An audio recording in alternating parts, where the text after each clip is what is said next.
All right, ladies and gentlemen, we are back. This is another MMFM virtual conference panel. So excited for this one. Hope you all enjoyed the previous channel on marketing and distribution. This is all about diversity and determination. And boy, do we have an amazing lineup for you today.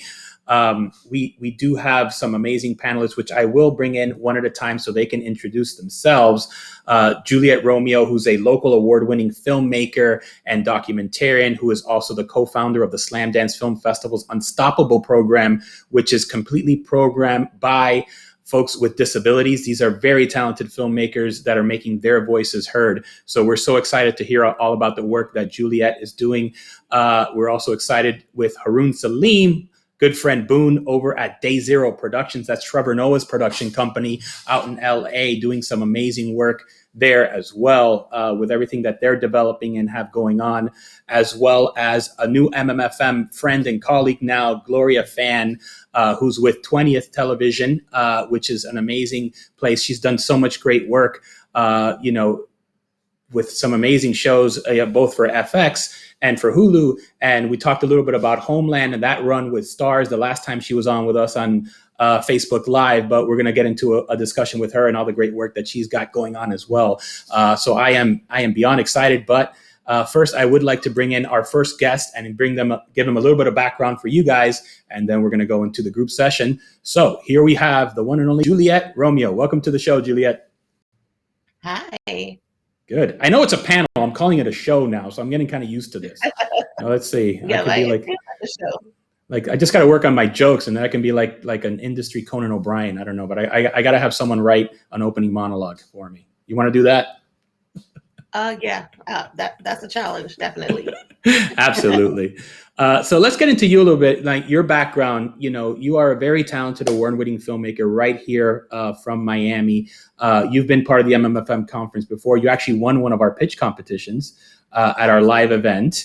And since then, not only are you making award-winning films, but you've also co-founded an amazing program with SLAMDANCE Film Festival called Unstoppable.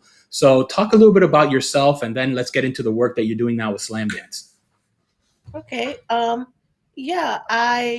started out, I'm from New York, but I moved to Miami maybe I don't even know how long ago. And it took a while for me to kind of really get into the groove of finding of the film community here.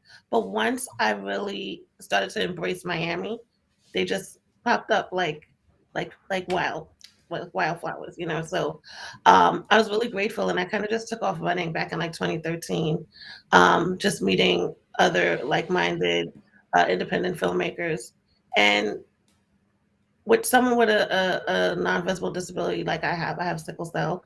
And shout out to the sickle cell warriors. This is September Sickle Cell Awareness Month. But yeah, having sickle cell and still trying to be a filmmaker, I realized that there was a definite struggle and difference than what other filmmakers were going through that were not disabled. And I wanted to see how I could really change that. Well, first I was looking for a lot of assistance, and when I didn't see it, I felt like I need to make this happen. How do I make this happen? So I started just reaching out to a lot of film festival founders. I had written a proposal, and this has been something I've been trying to do for a while, but in the middle of the pandemic, it was like they just came to me, and I realized that it was the accessibility that was missing.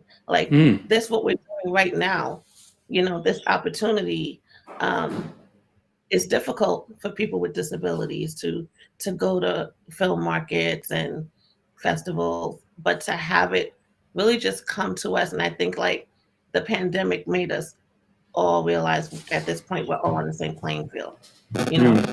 Yeah, so, yeah, that's a great point. Yeah. And so having that opportunity to bring, have all these Zoom meetings and people were just trying to connect, I was finally able to really have someone hear what I was trying to say with the proposal. And that was Peter Baxter of SLAMDANCE. and he was definitely looking for a way to make a difference, especially during the pandemic and the Black Lives Matter movement, to create diversity and disability inclusion. And Unstoppable was born. And it's incredible that you guys were able to pull that off during a pandemic, during everything else going on.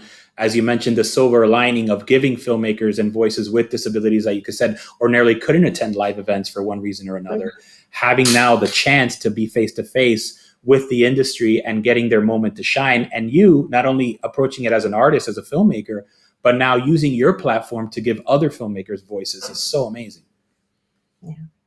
So talk a little bit about the relationship with Peter. How did you first meet him? How did you get into his world? And how did you pitch SLAMDANCE Unstoppable? When I really think about it, it's a Miami film market full circle moment. Joanne Butcher, which was my film coach, invited me to the Miami film market, where I won that amazing pitch. It was actually my first time pitching in public. So I was really kudos to Joanne Butcher and Filmmaker Success. But I was going to say, I couldn't tell. You literally sound like a pro, like you've done it 100 times. Like I thought you've been doing it since you're a kid. Yeah, she's great. Testament to Joanne Butcher. She's awesome. But she, during the pandemic, because she couldn't, we weren't going out, she created a Filmmaker Success, like a weekly event, and she invited Peter Baxter.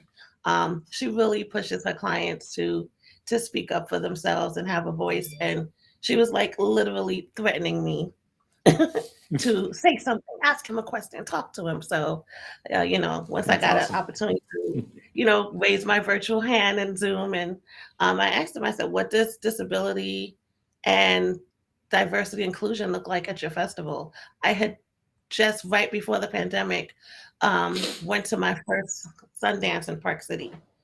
And it was not the exciting experience that everyone else thinks it is for me, because of my lack of oxygen, the high altitude. It was a little scary. There just wasn't a lot of accessible spaces. And it got me to thinking, like, if this is hard for me and it's non-visible, what about people in wheelchairs, people that, have crutches, people that are hard of hearing, it, people that are blind. Like, I just kept thinking of all the other disabilities and what type of struggle that looks like for them. So during that meeting, I asked him, and he said, we don't have it, and I don't like that I have to say that, and I wish I could change it. And I was like, well, I've written a proposal that I just have sitting here. I'd love for you to check it out. He read my proposal. He really loved the idea and embraced it, and said he wanted to help in any way that he can, and he wanted to do it with SLAMDANCE. Wow. And thus Unstoppable was born, and you guys had your first edition last year, right? In 2020? Yeah, groundbreaking results. The highest registered filmmakers to come in. It was amazing. And we did 22 amazing films by filmmakers with disabilities or about disability stories, documentaries, narratives. They were amazing. We've opened up submissions this year instead of curating, and it's been like just a storm of people. Everyone wants to be part of Unstoppable. Like, everyone wants, and that's what's important to me, because I don't want this to be just about filmmakers that are disabled, but I want us to be inclusive, and I want all filmmakers to realize that this is not a box, and that the intersectionality exists, and that we can actually all work together. I would love to implement this, in schools, and especially in film school, because I feel like if we can already teach filmmakers coming out of film school that, hey, why don't you cast a person with a disability to play any character, we start to change the narrative and make it the norm. That's a great point. I know we're all in the little virtual boxes right now, but breaking out of those boxes and those routines are so critical and so important. And congratulations on everything on Unstoppable. We're going to bring you back into the group discussion because I definitely want to continue this discussion. But I definitely also want to introduce the rest of your fellow esteemed panelists. So I'm going to bring in our good friend Haroon Saleem. We call him Boon. How are you, Boon? Oh, I think I may have lost the audio on Boon here for a second. Let's see if we can get him back. If not, we can go to Gloria. Can you hear me? Now I can hear you. Oh, sorry. Not sure what happened there, but doing well. Awesome, man. So now, we've heard a little bit from Juliet Romeo and everything she's doing as a filmmaker. Talk a little bit about your own journey and sort of some of your background and what you're doing now with Day Zero. Sure. So I've been doing this for about 20 years. As you know, I got my proverbial foot in the door interning and then cut my teeth as an assistant at ICM and then just worked my way up. The prototypical path in Hollywood is starting as an assistant and just working your way up. And I did exactly that at Imagine after ICM, which is Ron Howard and Brian Grazer's production company, then Overbrook Entertainment, which was Will Smith and James Lasseter's production company, did early development work on Pursuit of Happiness and Hitch, I Am Legend, Hancock, got promoted as an executive there. Ended up leaving because I wanted to go work at a buyer, went to a company called Walden Media, oversaw Curtis Hanson's last movie, Men in Mavericks, and then the last two Chronicles of Narnia movies. Then went to a company called DOS Films. I really wanted to learn how to legitimately produce. So one thing about being in the executive ranks is that you oversee movies, but you're not necessarily really in the weeds of putting together the finance plan and just really having your hands on the movie itself, the production aspect. And that was something I was able to do at this small independent development finance company. Oversaw a movie called Into the Forest with then Ellen Page, Evan Rachel Wood. Went to Red Hour, where I oversaw 3 movies. And about 3 years ago, was approached by Trevor Noah's, one of Trevor Noah's agents, about partnering with him, and have been his producing partner and president of his / our company now for just over 3 years. Wow. And the company is completely independent of The Daily Show, which is what Trevor's probably most well known for here in the States, even though he has a huge international footprint as a comedian. And as much as he's known as a comedian, he just has interest in so many different things, genre, storytelling, and that's really what Day Zero has been designed to do. We've collectively built out this mandate in which we want to be a platform for voices like himself, like me, and an awful lot of the people that work with us, for us, the outliers and the marginalized voices of not only this country, but around the world. And that's really the foundation of who we are. Like we want to be entertainment first, certainly creating content that people want to watch, but it should have a little something to say, and more than anything, represent perspectives that you just don't see that often. Yeah, no, that's amazing work. And I know you guys made the headlines recently. There's a docuseries called The Tipping Point, right? That you guys are working on. Yeah. Perfect. It's sorry, go ahead. No, I was going to say, just if you could tell our audience a little bit about, what that is and what we can expect.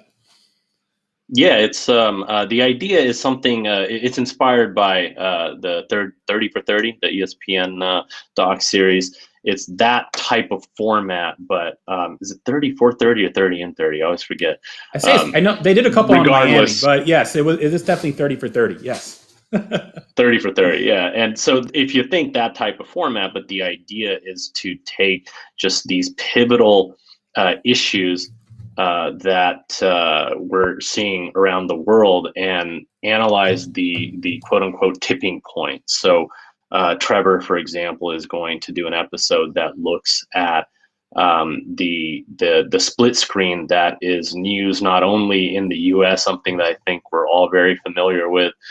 People seem to be operating off 2 sets of facts in this country, which boggles the mind, but that's Mm. something that we're seeing across the world. And Trevor's going to take a a deep dive into how that happened, using like a very personal story, or sorry, not personal, a very human story as the access point, and then slowly expanding to look at exactly how we arrived at this point. And each episode is going to do the same thing. So Angelina Jolie is going to be EPing an episode that looks at the refugee crisis around the world, and I believe LeBron James is also going to be doing a few episodes. And again, ideas to really just look at these pivotal moments in the world and how we arrived at the tipping point and what is the path forward. So. Oh wow, no, I think that's really interesting, and how you guys are taking sort of that deeper dive. And so obviously, I want to take a deeper dive into the general themes of the topics of this conversation. But it seems like the work that you're just already organically doing with Treva is amazing. But before we do that, obviously, we want to bring in our third panelist, Gloria Fan, to also talk a little bit about the things that she's doing over at her company, her media company, which is Disney branded television. So let's talk to Gloria, and then we'll come back with the full panel. Hi, Gloria. Hi. Hello. Hi. Thanks for doing this. And I apologize. I know that I said 20th before, but it's Disney branded television is your title. By the way, it's all under the same umbrella, and also that announcement hasn't been made yet, so this is perfect. Oh, okay, cool. No, meaning like I've been at it's all good. Don't even worry. So we are talking to you about your journey, regardless of the names and the companies. Tell us a little bit about Gloria and sort of the work you've done, and then we'll kind of lead into what you're doing now. Sure, absolutely. So I started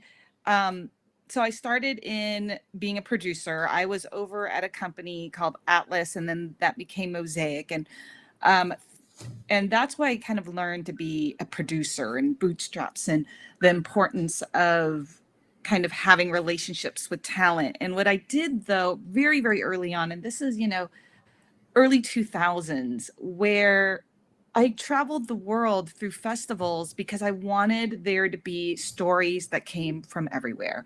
I had gone from Goa, India, to Tallinn, Estonia, to Australia and Reykjavik, and the idea was, how can we find storytellers everywhere, but also even homegrown within America, of going to trying to reach out, and people who didn't grow up in Los Angeles. And I traveled from Atlanta to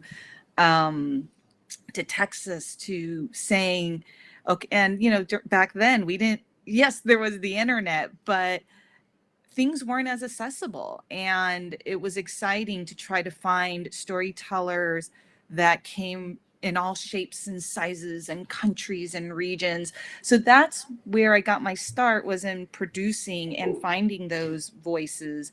And then from there, and I was working in features, but the feature market was changing at that time. And I saw that a lot of the stories I wanted to tell that might be a little bit quieter, a little bit more dramatic, was shifting into television. And so that really excited me. And I had the opportunity to go over to CBS, and I feel like it was such a great way of just television 101 of how to kind of work in that. And it's that saying of like same, but different. And then from there, I went to Fox 21, and Fox 21, we reorged, became 20th. And that was, in Disney. And that was when Disney acquired Fox. And most recently gave me an opportunity to be part of Disney branded television. And what Disney branded television oversees Disney Channel and Disney Plus. And what excites me even greater, like they recently had the launch pad, where also was about diverse voices, but not just Disney.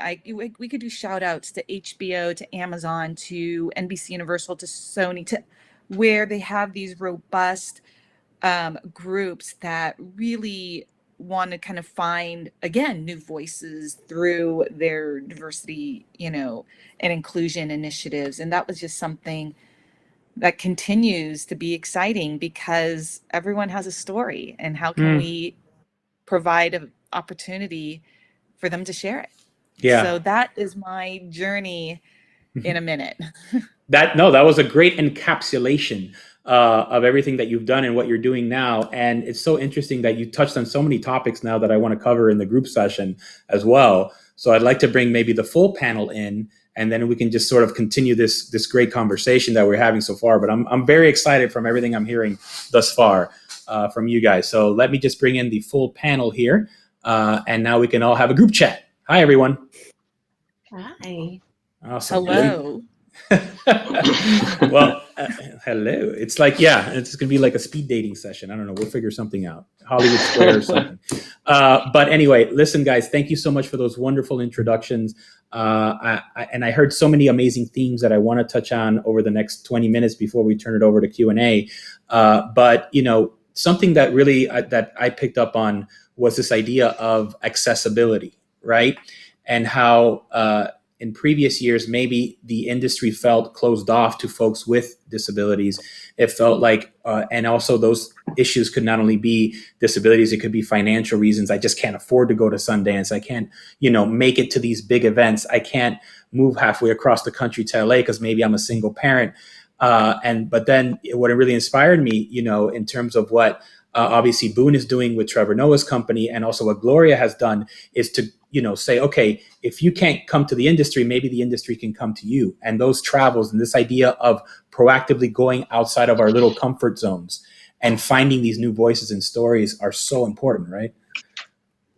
And so I kind of want to talk a little bit more about this idea of accessibility, and how maybe the one silver lining of this last year, when we have kind of all had to kind of get out of our normal routines, how has that helped in terms of more diversity and seeing sort of a broader scope of voices entering the industry? And I can start with Juliet, and then we can switch it over to Gloria and to Boon.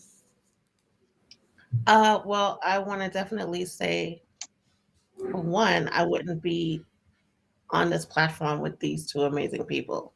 Like, I feel like the gap has gotten so much smaller, and I really appreciate you guys, and that you are here. Like, you really validate the emerging filmmakers, and I feel like there's so many great stories that are being missed out on, or great creatives that are being missed out on, in all walks of many industries, because of the lack of accessibility and underrepresentation, underserved communities.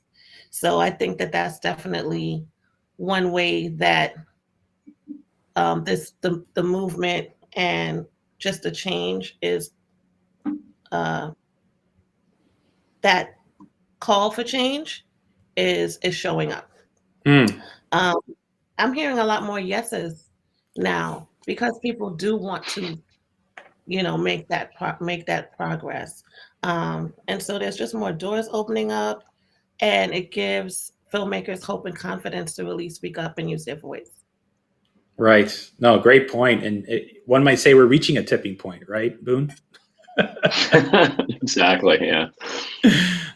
So in terms of your company and your work as a development, as a producer, I know your slate is probably pretty full right now, but how do you approach these ideas of new stories, and how do you kind of go out there, and what are you looking for, and how do you find it? And I guess is the big question that a lot of our audience wants to know.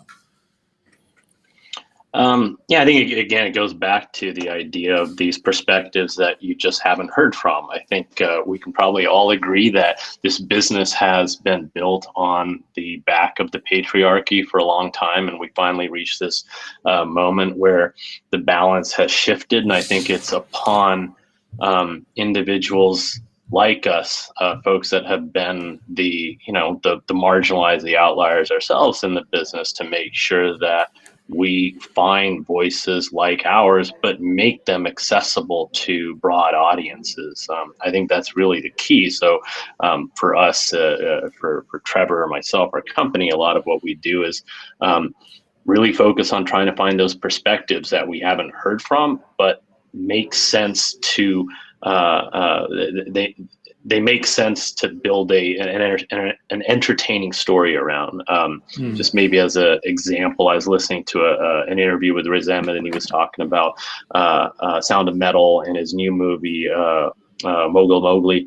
And those are both movies where I haven't seen the latter, but certainly have seen Sound of Metal. And you know, it wasn't relevant that he is a British Pakistani or Muslim.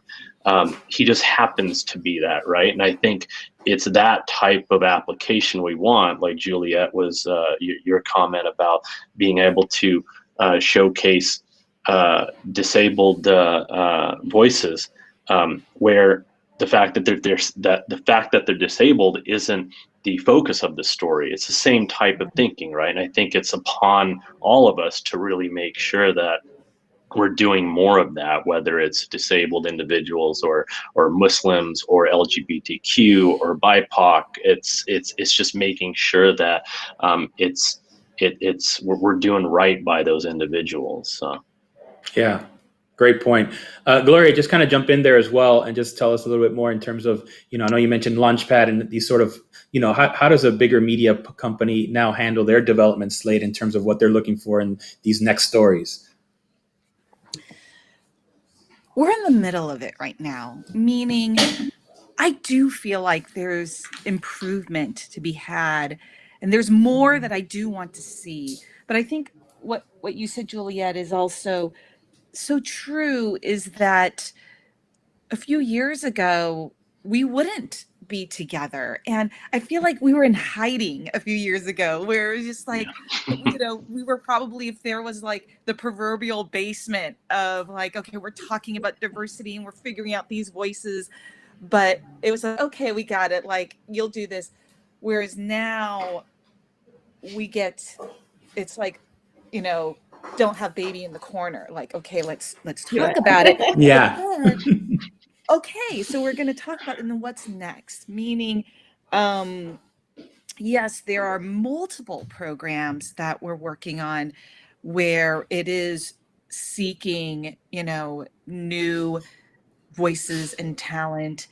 And Launchpad is just one, and I can't wait to see it grow. And by the way, I could take zero credit for that incredible program and what it's happening, but there are things that are actually coming out of Launchpad that I'd like to think is really launching different voices. But other things are where a lot of us as executives are just coming together, and where we're not part of a formal group, but we're creating just conversations of how can we do our job differently, and how can we not be gatekeepers, but the opposite of how can we be not, I was about to say like funnels, but it's not that. It's to open doors, because guess what? They don't have to go through us. They should have their own space and own voice and own opportunities.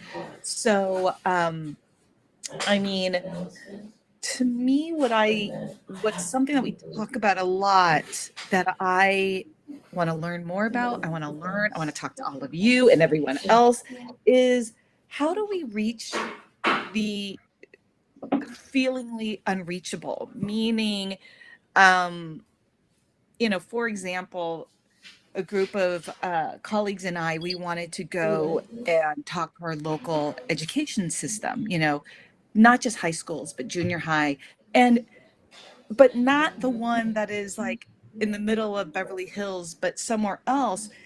But what I also realized is, before we go, and here we are, and we're patting ourselves on the back, going, wow, we're talking to all these people, but how can we learn to actually be effective, to speak in such a way where we could encourage their minds and their creativity and say that you can do this? Because I feel like we do need that education, and how can we get it? So we actually brought in as a guest speaker one of the local principals and said, okay, we want to do this. We want to come in, we want to create, and not just for writers and directors, but below the line. And also because there are creative opportunities that I remember me growing up, having no contacts in the business, you know, and going, okay, here I am, you know, woman of color, like, I mean, immigrant parents. I didn't know that what a gaffer was, or what even visual effects, you know, and there's all these great opportunities, but how can we just crush through those barriers? But it's not just about crushing through, it's about being effective. Right. And I will admit, I don't know enough. And how can we learn more? Yeah. And No, you're right. Totally didn't even answer your question. But no, you did it, and you've actually brought up more questions, actually. But that was a great point. And going back to, you know, how sort of Boon and I started our career as these sort of gatekeepers, right? In this sort of closed walled system where we had our headsets and we're like, you're not important enough to talk to my boss. Kind of. Are you represented by someone in the 310 area code, right? Wasn't there that joke on Entourage? It's like, you couldn't, you know, all these things that we were preventing people. Yeah, absolutely. And even if you were 323 or 213, that was kind of sketchy. Yeah. It's an 818 number. Don't answer it. The Valley, absolutely. People, you know, people in Miami, or, you know, let's say like, or another part, they're like, wait, what are you talking? Like, we don't even know that area code. How do we get that area code being accepted? Yeah, now you welcome these diverse area codes. And I think that's great, because what I'm hearing, and this actually even goes back to something Juliet said very early on when she was pitching for MMFM, when she was being coached by Joanne, right, is this idea of going from this gatekeeper, this sort of stone wall that keeps telling you no, to being almost like a coach, like a teacher. You mentioned the principal, someone who just kind of gets back there and kind of rubs your shoulders before you go in the ring. Now, I believe because we're all professionals doing things at very high levels, it has to be at that level, right? So we're not just giving the opportunity to give the opportunity. You still have to bring it, right, as a talent. But I think acting more as a coach than as sort of a brick wall is going to help get these sort of talents that have never had this opportunity, first the training, and then give them that platform for their talent to shine, right? Yes. So I think that we're starting to find, because a lot of this panel wasn't just about, you know, kind of talking about the past and is change happening, is it not? I think really what we like to treat a lot of our MMFM panels as are really like working meetings, and we're discovering things that we maybe never even thought about. And so right now I'm just thinking, again, going back to those Entourage days of constantly saying no to people, to saying, how can we find a way to say yes? And if it's a no now, where can I send you? What advice can I give you? So when you come back to me the second or third time, I can't say yes, right? And so the question is, how do you do that? And I think one great way of doing that is to really mind these film festivals, right? Because they're doing a lot of that work for you. And I think what Juliet is doing with SLAMDANCE and Unstoppable, right? So instead of, as an executive, you having to mine through all this coal to find that diamond, you know, this festival is telling you, this is the best of what we found. Just sit down and watch these 20 short films from these amazing, diverse and disabled filmmakers and tell me what you think. So I think it's just, even right now being here, because already I'm thinking, you know, just as the guest speakers, I already know that Boon, Juliet, we got to talk. Like, how can we do more together? Yeah. Because, and I'm not that excites me, and how do we all? And I think what's interesting in this kind of group is we always, I felt like, was inherent about sharing and providing, like, oh, wait, you could do that, you did, because, you know, again, when I was talking about all the different D&I initiatives, all the people who are working, they collaborate, they talk together. And I was so fortunate to be part of an email chain where there is a particular director who had been part of every one of their programs. He was so talented. He was hardworking, and he was willing to bring it, like you were saying. And And he went through all, and the day he got his first directing assignment, Hmm. we had an email chain amongst like 20 of us going, he got his first episode. This is so awesome. Like, we were all so happy because Yeah. we Yeah. wanted it for, it's not about, this is my program and I don't want to tell you about them because I want to, like, there's not this my precious. Mhm. It's how do we like have the world have access? And my goal is to not be able to hire them because they're too busy. And by the way, that very same director, now 3 years later, I booked him on one of my shows. He had to bail on me because he was too busy. And I said, you know what? Congratulations. He turned you down. Right?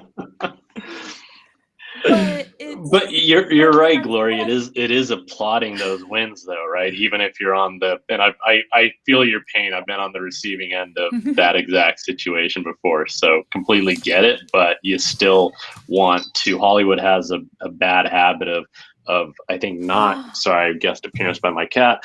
Of not applauding those types of wins, and I think it says a lot about you that you're backing them up from the beginning and beyond. So Well, I think also another takeaway could also be to those out there that are trying to get heard is that to kind of say yes to all the opportunities, because sometimes it may seem look, there are a lot of factors and variables and things like that, but every opportunity I do feel like opens different doors, and like I said, the intersection, and all of a sudden you instead of having one, you have 100 people helping.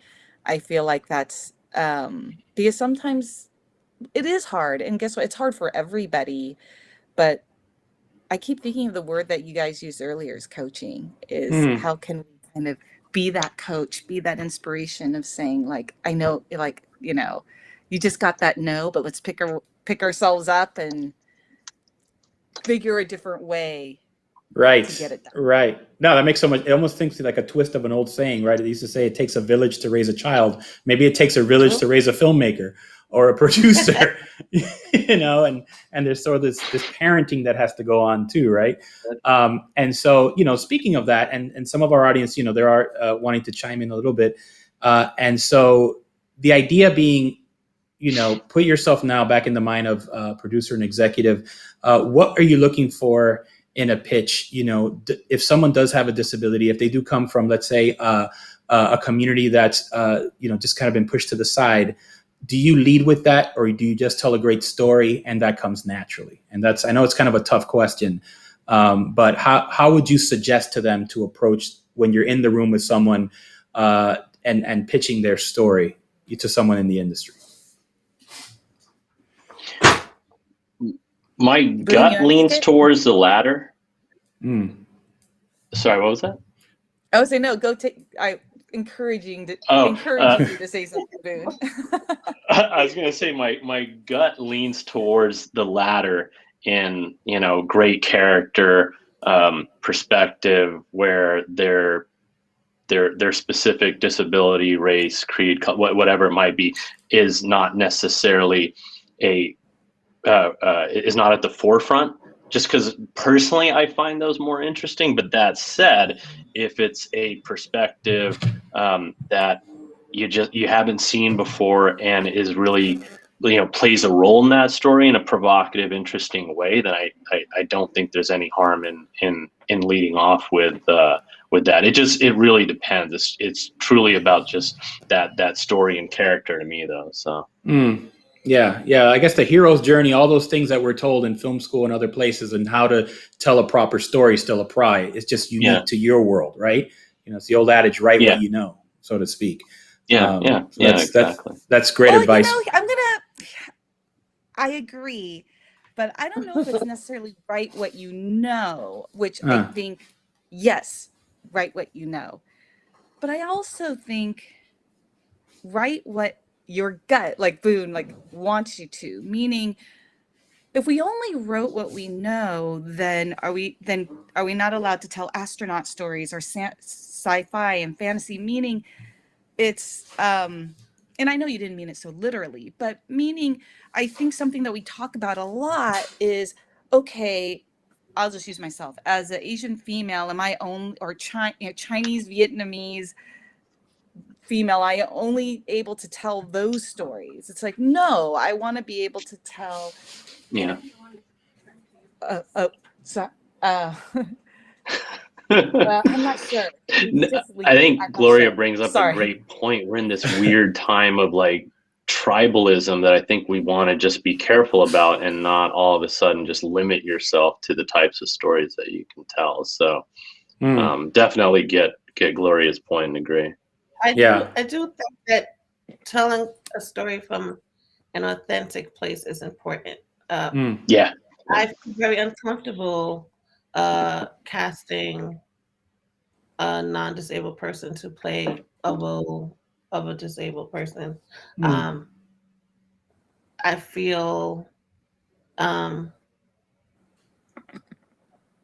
yes, how can you tell that story, certain stories, especially when it comes to identity or lived experience, how can you tell that story truthfully? And I think that that's where a lot of mixed media information that we have today comes from, just these ideologies of what a person or community is like versus what it really is, because they never asked that person. That person had an opportunity to write, like you talked about, Hollywood still being run by, the white male patriarch, mindset. And so that's what we're getting. And then you would sit back and go, is that me? Or that's not me, So, and the ones that are asking, is that me, especially our younger generation, where they're still trying to understand who they are. And if the media is telling them that they are one thing, that really, we know how much damage that can bring. And so I've seen it with my niece, to be able to see herself. For example, she was 2 when Black Panther came out, and we must have seen that thing like 20 times. She still watches it. And I just, being an adult and knowing that I didn't grow up seeing that, it's like, whoa, like I really felt that impact. Like I could really feel how normalizing it was for her. And I felt how much anxiety, like I understood what that uncertainty was that I was feeling, because I didn't see it in her, So just that totally of it. Yeah, just to kind of see that sudden switch just from one generation to the next, right? Yeah. And how, if you put them on that level playing field with everyone else, how they respond in just so naturally to it. And I think that's a really strong point, and how we can do that, at all levels. And going back to your point, Juliet, about authenticity, obviously, right? And I saw your documentary short, Jules, and it's amazing. And honestly, I didn't know a lot about just the disease itself. I've heard it, it's one of the things that you always hear in passing, but you never do a deep dive. But what made me interested in it was obviously your personal journey. So the authenticity and the fact that I really cared about you as a person and going through that really made it resonate all the more. It's taking the universal subject, the theme, the cause, the issue, whatever it is, and making it personal. Right. And I think that that's something that, I think we really need to take hold of as we're trying to tell these stories, and trying to just kind of bring up that next generation. And I think it's, obviously across the board, what all you guys are doing, at all levels of the industry is so important, because it's almost like, I like to see that Hollywood now, again, is not a closed system. It's more like it's like a living, breathing thing. It's an organism, and it can grow infinitely. Especially now that we have these streamers, right? Because there's so much room for more constantly. And I know that's a demand that Gloria feels oftentimes. Yeah. Yes. Right? And also what's great is that with these streamers, kind of the real estate isn't time, meaning, when you have the traditional broadcast, you could only show one show at 8:00, one show at 9:00. So if you were to replace your 8:00 show, You could only but whereas now the limiting is probably money, but it's out in the cloud. It's, we could have so many more stories at also so many different price points, where it could be a little indie and then it could be the big Marvel blockbusters. And just as long as that there is kind of that not even that appetite, because I think even that has changed, where maybe something doesn't necessarily have to have broad appeal to everybody. We're able to kind of tell more specific stories to people, to smaller segments. Of course, we love things that cross over and have breakthrough, but these are aspects that we weren't able to really even talk about before, when we were just so, and even on a movie side, before we were limited to, okay, you can, how many are you really releasing every week, right? Like, you're not going to release 15 movies but it was, there was that real estate where all of a sudden is gone as well. Yeah. No, that's an interesting point about real estate and how things are now as linear. Everything feels like it's all expanding in different directions now, and so many more choices, which again opens things up. And so, we did have a comment from Sandy Leiterman, who's a local film commissioner, always giving a shout out to our local filmmakers, including Juliet, and actually encouraging them to get more involved as teachers in their own community. So if you have the opportunity to have some success as a filmmaker, and getting involved and teaching the younger generations. We have some great high school programs here as well in the inner cities in Miami that have been doing some great work. I think about my friend Marco Mall at the Urban Film Festival and everything that he does to teach these young high school kids. And he told me a story that was so powerful that, he has this 1 week workshop right in the spring, and he brings these high school kids together. A lot of them, unfortunately, are involved in gang activity and things that are part of their neighborhood. And all of a sudden, instead of wearing their gang colors, they're wearing this filmmaking t-shirt. And they're out there on the street and they're making these movies, and they're even doing it outside of the program. So one time he saw these kids grouped together with his shirt. It's like, wait, are we running our program? It's like, no. It's like they just went on their own, grabbed the equipment and started making movies, and it's so cool to see that at the local level, but knowing that now, and maybe it's the Black Panthers of the world, and maybe it's the breakouts that are teaching and showing these kids that they can do it at that level, right? And that they could see themselves. I mean, like Juliet, like your niece's story, I think of my own daughter who's 7. And when she watched Over the Moon, that animated movie on Netflix, she's like, Mommy, why do they all have black hair? I said, oh, well, it's in China. She's like, what? They're all like me. She's like, it blew her away. She's like, can we go? Yeah. Like, it was like, and then I said, yes, we should visit one day. Right. And the thing is, like, at 7 years old, every year my daughter is called the other person, the other girl's name, like, meaning, everyone. Every year she goes to school, and they're like, hi, Luna, hi. The other, and then she's just like, no, I'm Nora. She's like, what is it like to feel that ever since you've learned to speak, you have to remind people who you are? Exhausting. And it's like, how can we change that? And I teach her to have a voice, and and it's like, I'm angry for her, but I think it kind of seeps in, maybe even subconsciously. Yeah. No, that's a great point. And so, in terms of, just kind of flipping the script now, because, and this the question is for Juliet, is now you went from sort of an aspiring filmmaker, someone to want to get their foot in the door. And now you're kind of essentially, I wouldn't say a gatekeeper, but you're running a pretty cool program. So what is an up and coming, the Juliet of 5 years ago that wants to present their film to you? Should they be thinking in terms of maybe potentially being part of SLAMDANCE's Unstoppable program for future editions of your festival? One of the things I try to do is definitely not feel like there's any gatekeeping at all. Like there's no what exactly is the disability? Is it a disability? Like, I mean, we literally follow, you know, what is a disability from the Americans with Disability Act of 1990, and that's it. And we learn so much more every day of what is a disability. You could be born with one, but you can become disabled tomorrow. So, like, this is what's really important about that as well. Right. I met this amazing filmmaker, Jason De Silva, during SLAMDANCE 2021.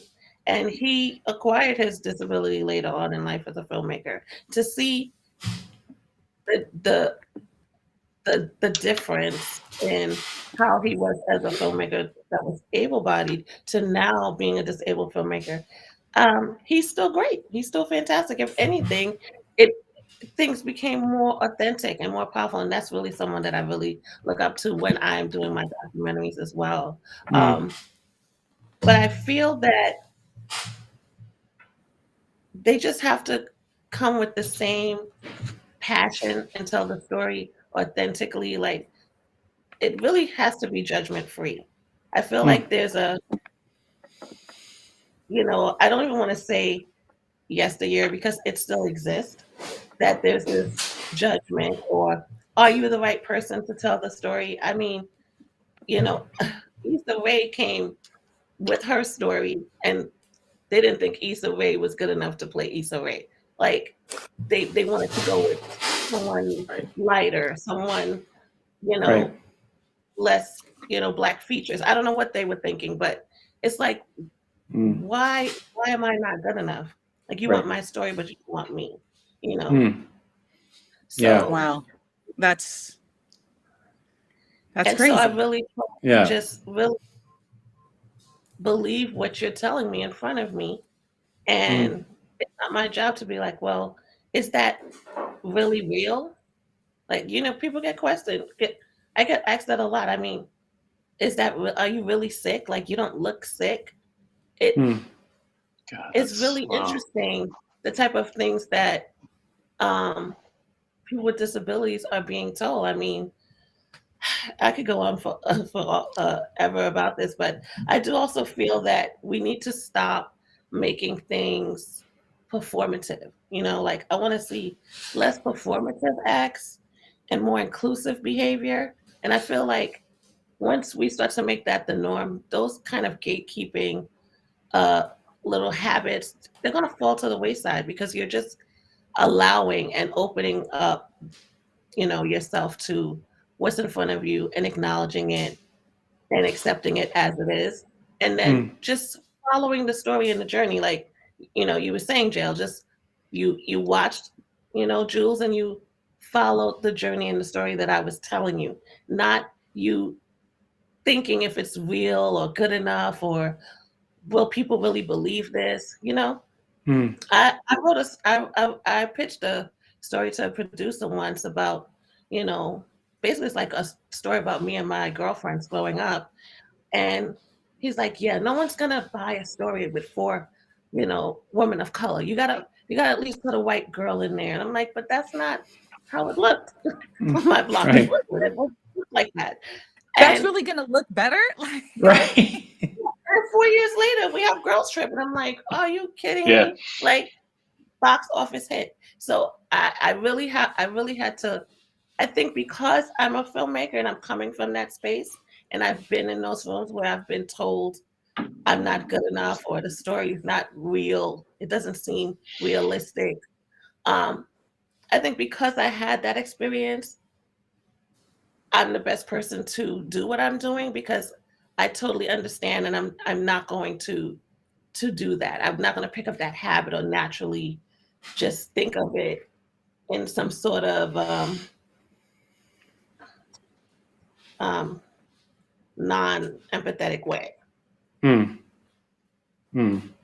Right.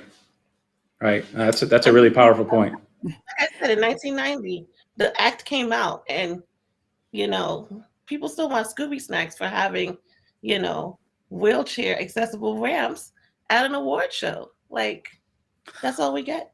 Hmm. You know, like, come on. Right. Yeah. Jeez. There's Yeah. a ramp. And you guys are like, look, we have a ramp. And Mm. that's where it's like the idea, like we're always like, let's not pat ourselves on the back with little gestures, you know? Mm. Yeah.